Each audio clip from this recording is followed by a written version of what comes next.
The relentless Nevada sun beat down on Millfield's dusty main street as 12-year-old Sarah McKenna hurried past the saloon, her worn boots kicking up small clouds of dirt with each determined step.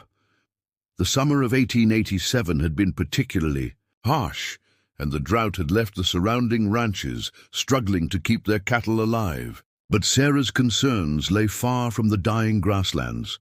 Her 8-year-old brother Timothy had been burning with fever for 3 days now, and their mother hadn't left her bedroom since their father's funeral 3 months ago. Sarah pushed through the creaking door of their small wooden house on the outskirts of town, immediately hearing Timothy's labored breathing from the back room. The sound had grown worse overnight, a wet rattling that made her stomach clench with worry. She'd seen that same sound claim old Mrs. Henderson's grandson just last winter. "Mama?" Sarah called softly, approaching her mother's closed bedroom. "A door." "Timothy's getting worse. I think we need to take him to Dr. Holbrook." The silence that followed was broken only by Timothy's coughing fit from the next room. Sarah waited, counting the seconds before trying again. "Mama, please, he can barely breathe." Finally, her mother's voice came through the door, weak and hollow. "We don't have money for doctors, Sarah. You know that." Sarah's jaw tightened. Ever. Since their father, James, had been trampled during that cattle drive to California, their mother had retreated into herself, leaving Sarah to manage everything from cooking meals to tending their small vegetable garden. The railroad company had paid them $50 for their father's death, enough to cover the funeral and little else. She walked to Timothy's bedside, where her little brother lay tangled in sweat-soaked sheets, his face flushed red with fever. His blonde hair, so much like their father's, was plastered to his forehead. When he opened his eyes, they were glassy and unfocused. "Sarah," he whispered, his voice barely audible. "It hurts to breathe." Sarah's heart broke as she sat on the edge of his bed, gently brushing his hair back. "I know, Timmy. I'm going to help you, okay? I promise."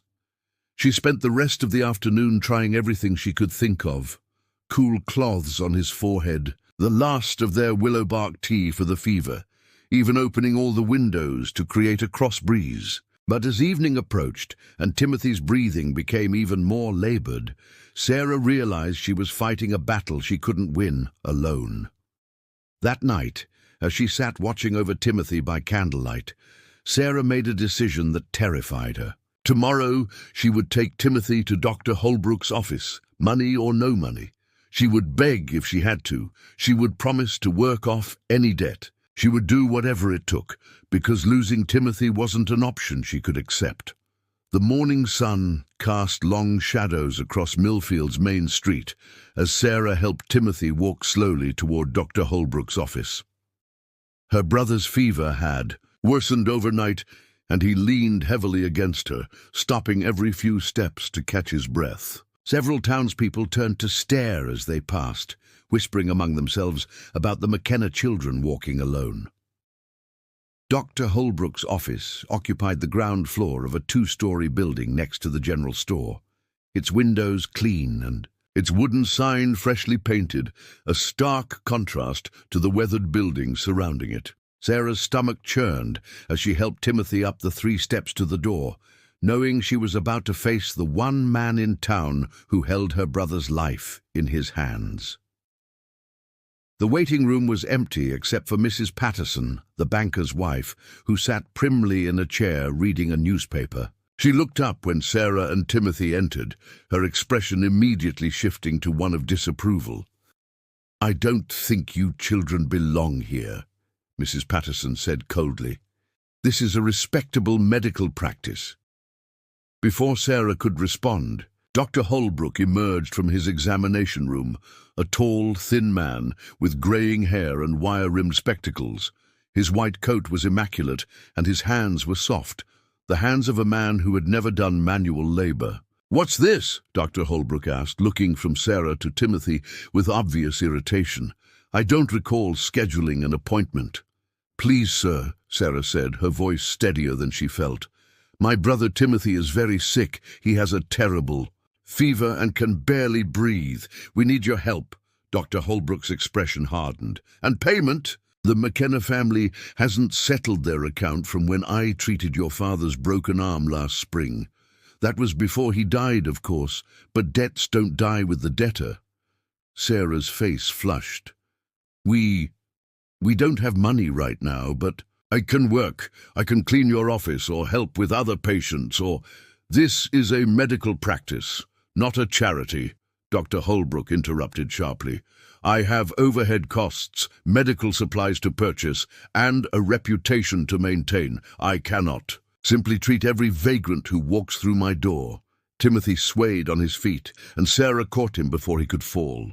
The movement caused him to break into another coughing fit, this one so severe that he began gasping for air between coughs. "Please," Sarah begged, tears now flowing freely down her cheeks. "He's just a little boy. He's dying." Mrs. Patterson sniffed disapprovingly from her chair. "Perhaps if your family had been more responsible with money—" Dr. Holbrook nodded in agreement. "The frontier teaches hard lessons, young lady. Your brother's condition is unfortunate, but I cannot run a business on sympathy. Come back when you have $20 for consultation and treatment, plus the $15 you already owe." Sarah stared at him in disbelief. $35 might as well have been $35,000. It was more money than her family had ever seen at one time. She looked down at Timothy, who was now struggling to stay conscious, his lips beginning to take on a bluish tinge. "There has to be something," she started. "There is nothing," Dr. Holbrook said firmly. "Now I have paying patients to attend to. Good day." As he turned to go back into his examination room, Sarah's desperation exploded into anger. "You're supposed to help people. What kind of doctor are you?" Dr. Holbrook paused at his door. "The kind who keeps his practice solvent, Miss McKenna. Perhaps you should have considered the consequences before your father took such dangerous work." The words hit Sarah like a physical blow.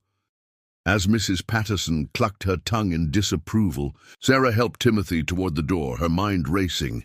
There had to be another way. There had to be someone in this town with enough compassion to help a dying child. But as they stepped back onto the dusty street, with Timothy growing weaker by the minute, Sarah couldn't think of a single person who would stand up to Dr. Holbrook's authority or had the money to challenge his decisions. She was completely, utterly alone. Edmund Ashworth had been watching from the shadows across the street when the McKenna children emerged from Dr. Holbrook's office. Even from a distance, he could see the defeat in the young girl's shoulders and the alarming pallor of the boy. She was helping to walk. He'd arrived in Millfield 2 days ago, as he'd arrived in dozens of other frontier towns over the past 5 years, looking for exactly this kind of situation. At 53, Ashworth carried the bearing of a man who had once commanded boardrooms and railway companies. His black suit was well-tailored but not ostentatious, his silver pocket watch valuable but not flashy. To the casual observer, he might have been a travelling merchant or perhaps a government surveyor. None would have guessed that he carried more wealth in his leather portfolio than the entire town of Millfield would see in a decade. He'd heard enough of the conversation through Dr. Holbrook's open window to understand the situation completely. The girl, Sarah, the doctor had called her, was trying to save her brother's life with nothing but determination and love. It was a scene that played out too often in America's growing towns, where medical care was a luxury rather than a right. Ashworth stepped out of the alley and approached the children just as Timothy stumbled and nearly fell. "Excuse me, miss," he said in his refined Eastern accent. "Might I be of assistance?" Sarah looked up at him warily, instinctively protective of Timothy. The man was clearly a stranger. His clothes, his accent, even his clean-shaven face marked him as someone from back east. In her experience, such men usually meant trouble for families like hers. "We're fine, thank you," she said, though Timothy's labored breathing contradicted her words. Ashworth studied the boy's condition with practiced eyes. During his years of traveling, he'd learned to recognize the signs of serious illness. "Your brother appears to have pneumonia," he said gently. "Without proper treatment, his condition will worsen rapidly." "I know that," Sarah snapped, her fear making her defensive. "But Dr. Holbrook won't see him without payment, and we don't have any money." "Dr. Holbrook," Ashworth repeated thoughtfully. "I see. And how much does the good doctor require for his services?" Sarah hesitated. Something in the stranger's tone suggested more than idle curiosity. $35, she said finally, "for treatment and an old debt." Ashworth nodded slowly, then reached into his vest pocket and withdrew a thick leather wallet. Sarah's eyes widened as he counted out $40 in crisp bills, more money than she'd ever seen in one place. "I'd like to make you a proposition," Ashworth said. "I'll pay for your brother's treatment on one condition, that you allow me to accompany you back to Dr. Holbrook's office. I'm curious to observe his bedside manner firsthand." Sarah stared at the money, hardly daring to believe what she was seeing. "Why would you help us? You don't even know us."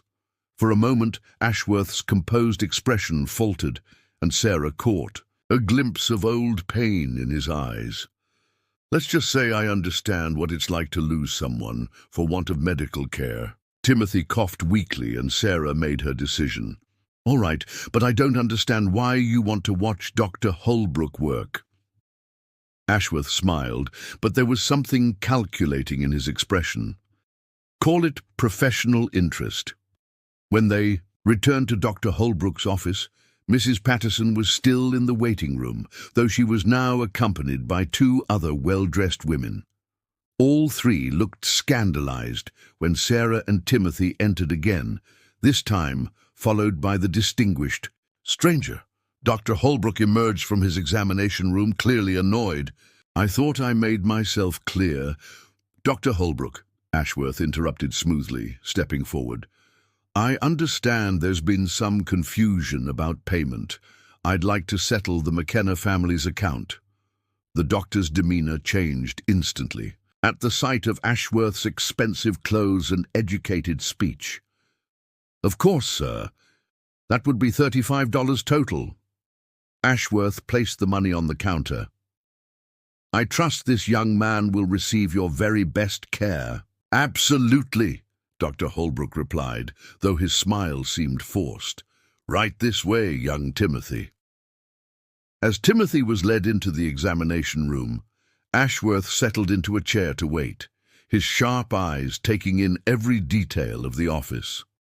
Sarah sat beside him, still hardly believing what had just happened. "Thank you," she whispered. "I don't know how I'll ever repay you." Ashworth's smile was enigmatic. "Oh, my dear, I suspect Dr. Holbrook will be doing quite enough repaying for both of you." 3 hours later, Timothy emerged from Dr. Holbrook's examination room, looking weak but breathing easier. The doctor had administered medicine for his pneumonia and provided Sarah with detailed instructions for his care over the coming weeks. "He should make a full recovery," Dr. Holbrook announced proudly, as if he hadn't turned the same child away that morning, "though he'll need rest and continued medication." "Excellent," Ashworth said, rising from his chair. "Now, doctor, I wonder if we might discuss another matter. I understand this practice is for sale." Dr. Holbrook looked confused. "For sale? I'm afraid you've been misinformed, sir. This practice is quite successful, and everything is for sale at the right price," Ashworth interrupted smoothly. "I'm prepared to offer you $5,000 for your practice, including this building, all equipment, and goodwill." The waiting room fell completely silent. Mrs. Patterson's newspaper dropped to her lap. Dr. Holbrook's face went pale, then red, then pale again. $5,000, he stammered. "Sir, I think there's been some mistake. This practice isn't worth nearly—" "On the contrary," Ashworth said, producing a thick envelope from his coat. "I've done my research. Your building is worth perhaps $800. Your equipment and supplies, another $500. Your patient list and reputation." He paused meaningfully. "Well, after this morning's display, I'd say that's worth considerably less than you might think." Dr. Holbrook's composure cracked. "Now see here, I run a respectable practice." "You turned away a dying child for want of $35, Ashworth said quietly, but his voice carried clearly through the room. "How many others have you refused? How many have suffered or died because they couldn't meet your price?" "I'm a businessman," Dr. Holbrook protested. "I can't treat every vagrant and drifter who—" "No," Ashworth agreed, "but I can." He set the envelope on the counter. $5,000 cash.